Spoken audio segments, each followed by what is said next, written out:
Sombras de Latinoamérica aborda hechos y narrativas reales que incluyen descripciones de violencia, crímenes y otros temas perturbadores. Se recomienda discreción al escuchar. Cada episodio es fruto de una investigación exhaustiva. Cabe acotar que no somos profesionales de la salud mental, por ende no intentamos diagnosticar ni etiquetar a nadie. Las historias presentadas en este podcast tienen fines educativos y narrativos que no buscan bajo ninguna circunstancia glorificar la violencia.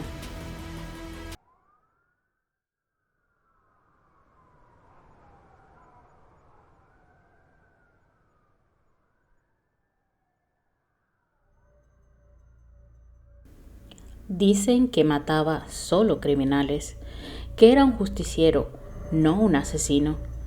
Pero, ¿qué ocurre cuando la justicia se convierte en violencia? En una sociedad donde el sistema falló, él se convirtió en su propio sistema.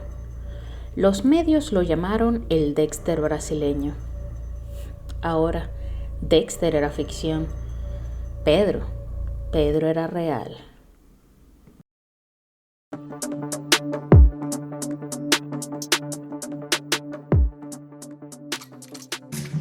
Sean bienvenidos a Sombras de Latinoamérica, historias ocultas, voces que iluminan. Soy Irina Prieto Maroa y en este podcast nos dedicamos a desentrañar los crímenes que han estremecido a nuestra región.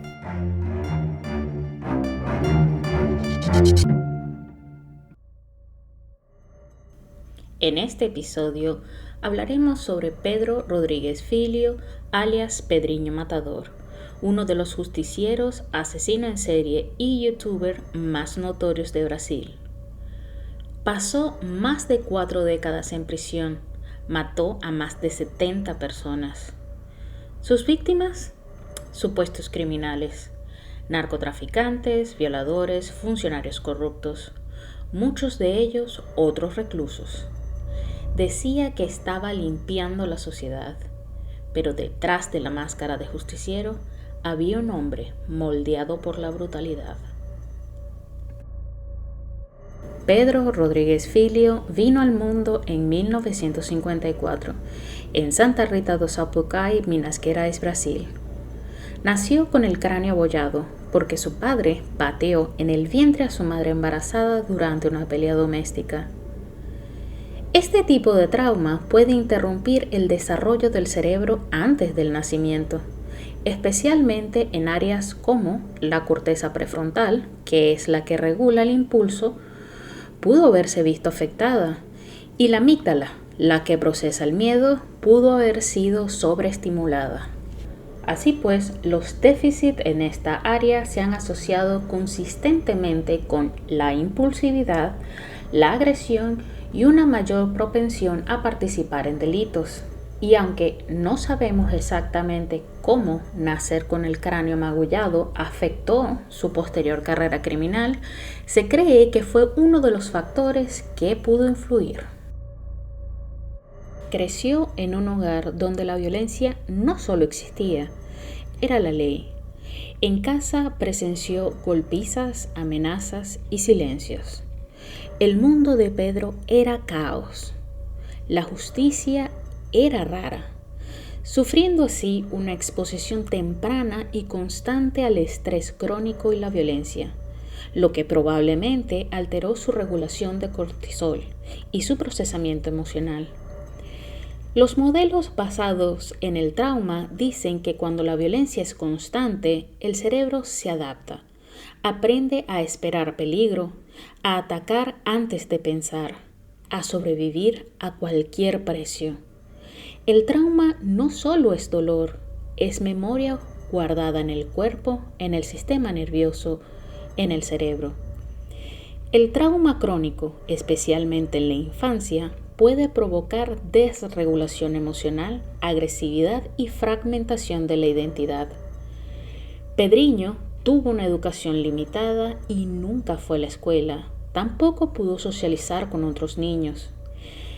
Aunque los detalles específicos sobre el abuso hacia Pedro y sus hermanos son escasos, el hogar fue descrito como abusivo e inestable, lo que sugiere que la violencia probablemente se extendía más allá de Pedro. El psiquiatra Bessel van der Kolk lo llama "el cuerpo lleva cuenta". Y Judith Herman nos recuerda que el abuso prolongado no solo genera miedo, sino también identidad.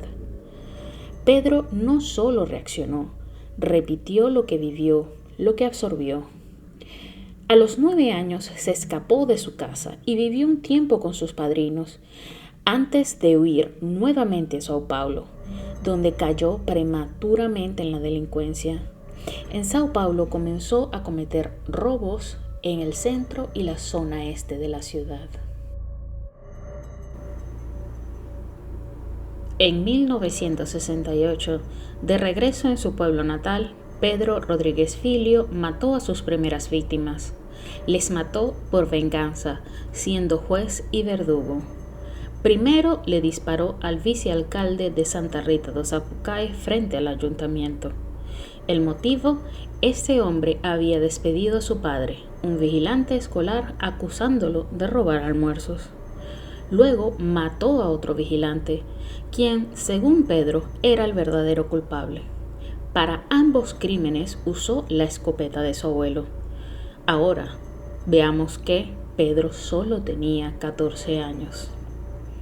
La teoría del aprendizaje social, desarrollada por Albert Bandura y ampliada en criminología por Ronald Akers, propone que el comportamiento delictivo se aprende, no se hereda ni es inevitable.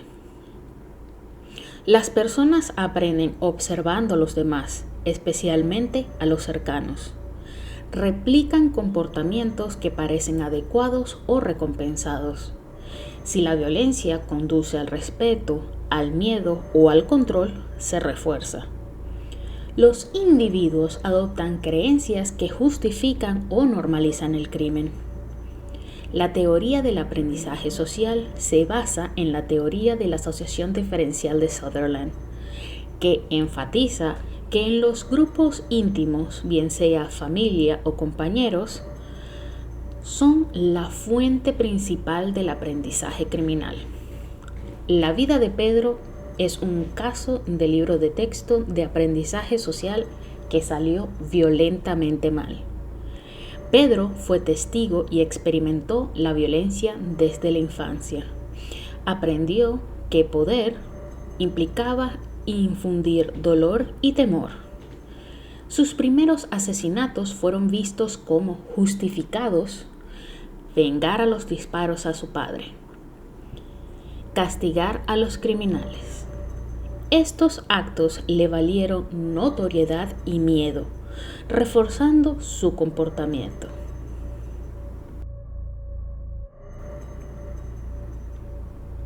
Huyendo de la policía, se fue buscando refugio a Mogi das Cruzes, en la Gran Sao Paulo. Allí comenzó a asaltar puntos de droga y a matar narcotraficantes. La prensa lo convirtió en una celebridad, el justiciero Pedrinho Matador. La teoría de la atención, desarrollada por el sociólogo Robert K. Merton, propone que el crimen surge cuando las personas no pueden alcanzar los objetivos socialmente aceptados, como el éxito, el respeto o la estabilidad, por medios legítimos. Pedro Rodríguez Filho vivió múltiples formas de tensión desde su nacimiento. Violencia intrafamiliar y trauma temprano. Nació y se crió en la pobreza, sin acceso real a educación, salud mental ni empleo estable. Desde joven aprendió que la justicia no venía del Estado, sino de la venganza. Ahora bien, convengamos que los criminólogos o los sociólogos no aspiran a justificar el comportamiento criminal, sino comprender cómo el ambiente y la sociedad pueden influir en este. Durante el tiempo que estuvo huyendo de la policía, Pedro Rodríguez Filho se enamoró. Ella se llamaba María Aparecida Olimpia, apodada Botiña. Los dos pronto comenzaron a vivir juntos. Poco después, quedó embarazada, aunque fue asesinada por el líder de una pandilla, que tenía la esperanza de acabar con el matador.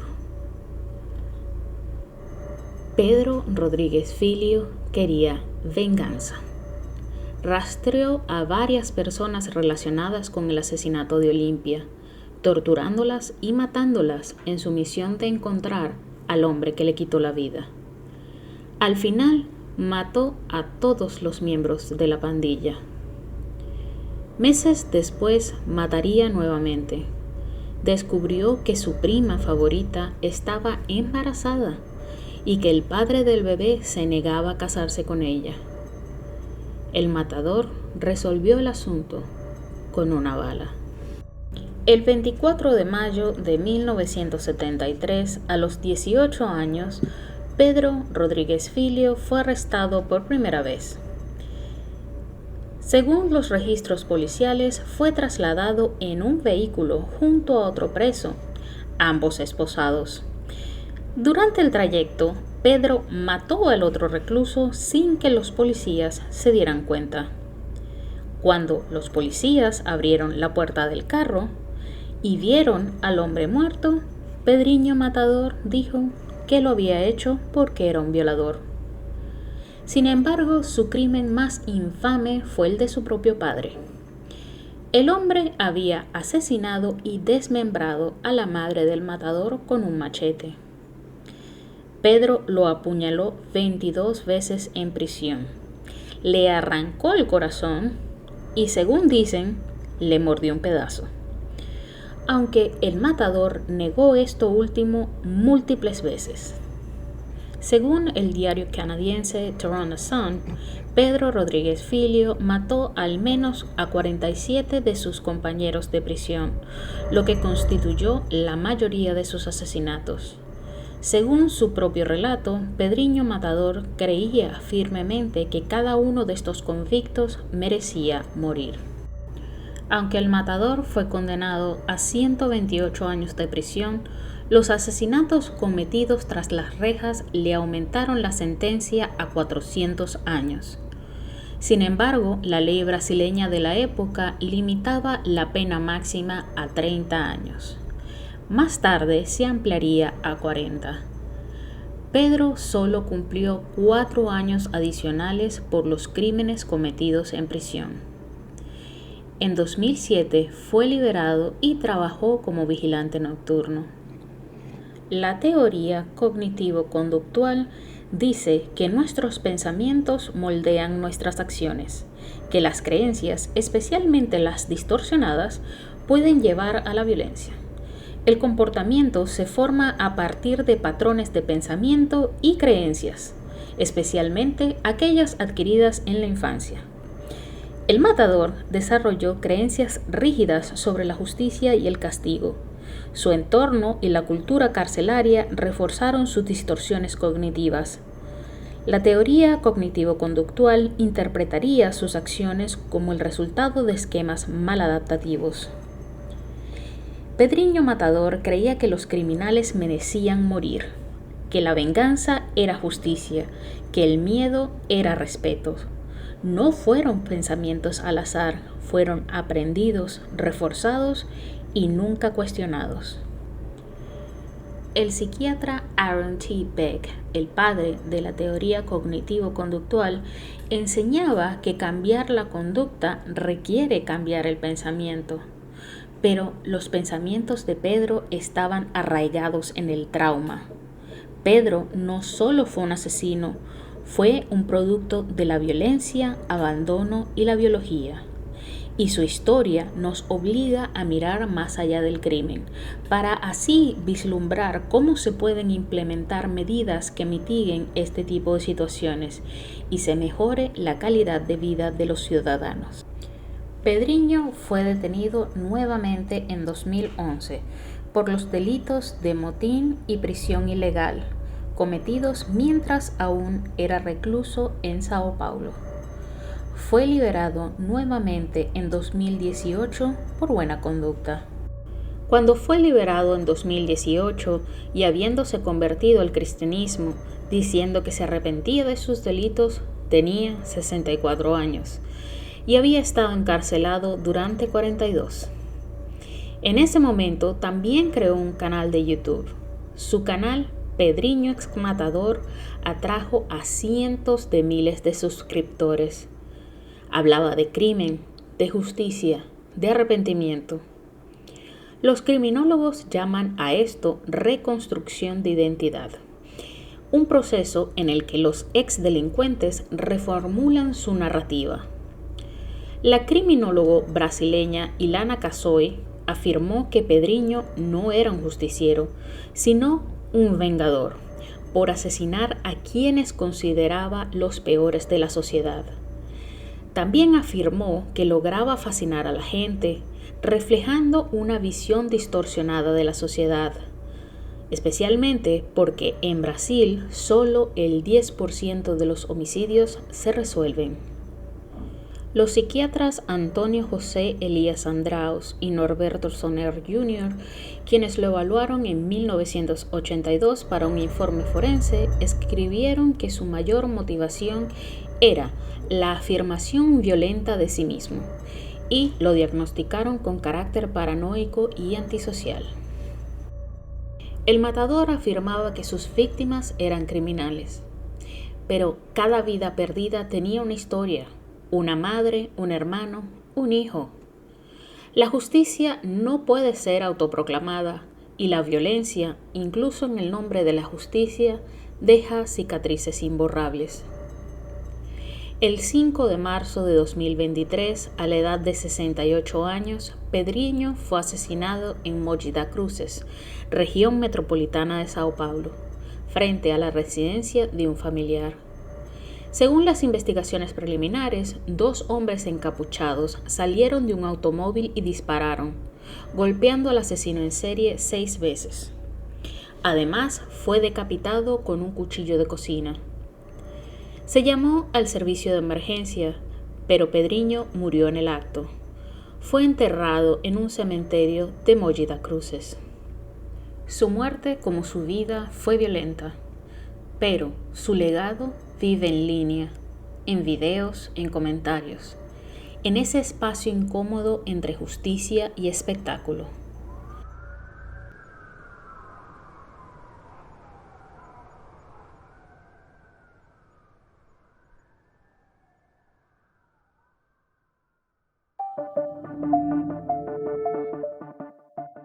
Muchas gracias por escuchar Sombras de Latinoamérica, historias ocultas, voces que iluminan. Únete a nuestra comunidad en Instagram, @sombraslatam, y no olvides dejarnos tu reseña y comentario en tu plataforma favorita. Tu voz nos ayuda a crecer y a que más personas encuentren la verdad entre las sombras.